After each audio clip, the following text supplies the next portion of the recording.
মৰমৰ ছাত্ৰ ছাত্ৰীসকল আমি আজি তোমালোকক ক্লাসিফিকেশন অফ ইন্ডাস্ট্ৰিৰ ওপৰত ক'ব বিচাৰিছো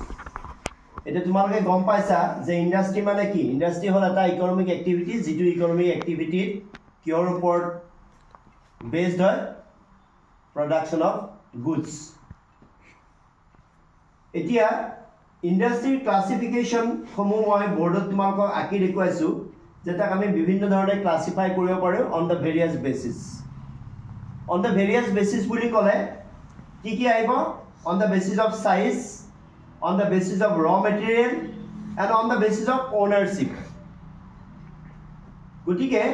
ইন্ডাস্ট্ৰিক আমি তিনিটা বেসিছত ভাগ কৰিব পাৰো ক্লাসিফাই কৰিব পাৰো on the basis of size তাৰমানে ইন্ডাস্ট্ৰিটোৰ সাইজৰ ওপৰত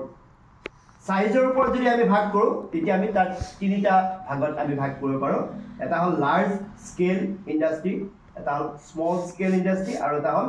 কটেজ ইন্ডাস্ট্ৰি এতিয়া লাৰ্জ স্কেল ইন্ডাস্ট্ৰি কোনবিলাক ইন্ডাস্ট্ৰি যিবিলাক ইন্ডাস্ট্ৰিত ফ্যাক্টৰী সেটআপ কৰিবৰ কাৰণে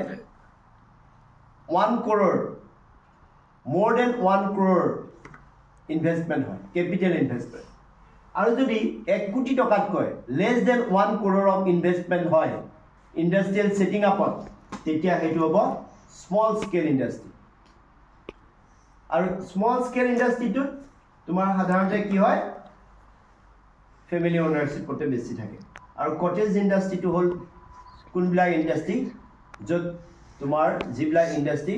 ঘৰতে মানে তাক হেৰি কৰিব পাৰে প্ৰডাক্ট কৰিব পাৰে এটো হল কটেজ ইন্ডাস্ট্ৰি যেনে বাঁহ বেতৰ শিল্প কাঠ পিতলৰ শিল্প যেটো কি ইংৰাজীত ইউটেনসিল ইন্ডাস্ট্ৰি বুলি কয়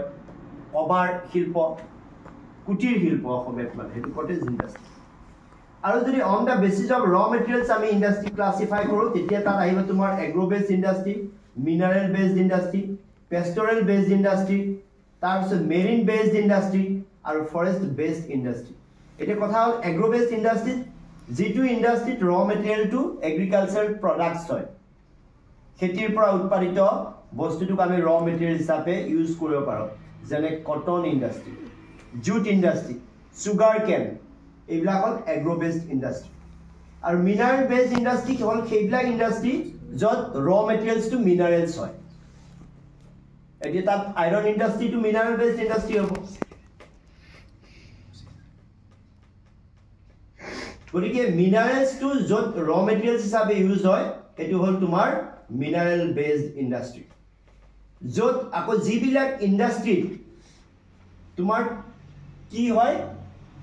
জীৱ-জন্তু মানে ঘৰচীয়া জীৱ-জন্তু বা এনিমেলছ যিকোনো এনিমেলছ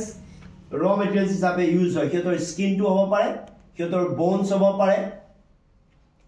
ইত্যাদি গতিকে যদি এনিমেলছ তাৰ ৰ মেটেৰিয়েলছ হিচাপে ইউজ হয় ইন্ডাস্ট্ৰি তেতিয়া হলে এটো পেস্টোৰেল বেসড ইন্ডাস্ট্ৰি হ'ব মেৰিন বেসড ইন্ডাস্ট্ৰি কোনবিলাক যত সাগৰ সি ওশান বা তাত যিবিলাক বস্তু পোৱা যায় সেইবিলাক বস্তু যদি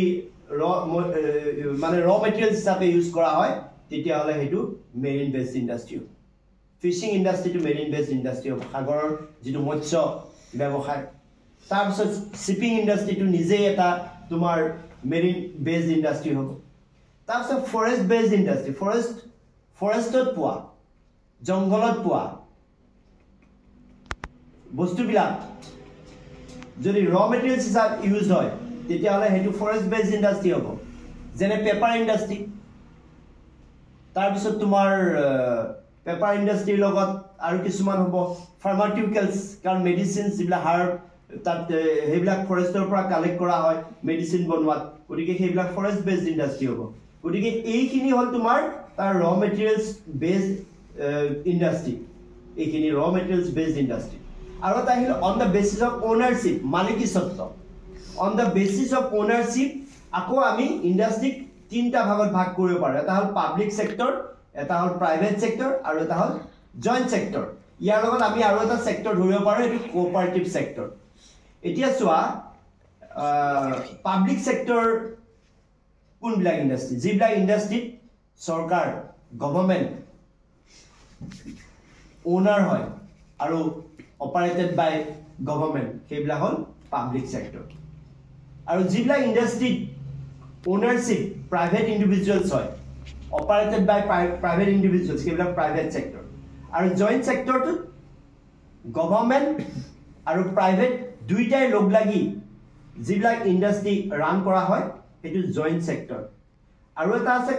তোমাৰ হেতু কোঅপাৰেটিভ সেক্টৰ বুলি কোৱা হয় হেতু মই তোমালোকক ইয়াত কৈ দিব পাৰো কোঅপাৰেটিভ সেক্টৰ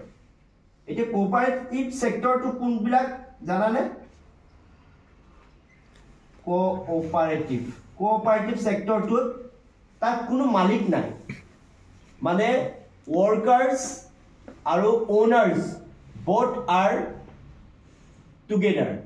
একেলগে হেতু কোঅপাৰেটিভ সেক্টৰ যেনে আমুল ডায়েৰী মিল্ক যে আমুলৰ পৰা যিবিলাক প্ৰডাক্টছ হয় এইবিলাক কোঅপাৰেটিভ সেক্টৰ তাৰমানে তাত তোমাৰ মালিক আৰু ওয়াৰ্কাৰ্স একেখিনি হয় এইবিলাক তাৰ যিটো প্ৰফিট সকলোৱে সমানে ভগাই লয় সেইকাৰণে হেতু কোঅপাৰেটিভ সেক্টৰ বুলি কোৱা হয় গতিকে এইখিনিয়ে ক্লাসিফিকেশন অফ ইণ্ডাষ্ট্ৰি আশা কৰিছো তোমালোক সকলোৱে বুজি পাইছা আৰু যদি তোমালোকৰ কিবা খুদিবলগীয়া আছে ইনবক্সত গৈ তোমালোকে মোক কোৱেশ্চন খুদিব পাৰিবা থ্যাংক ইউ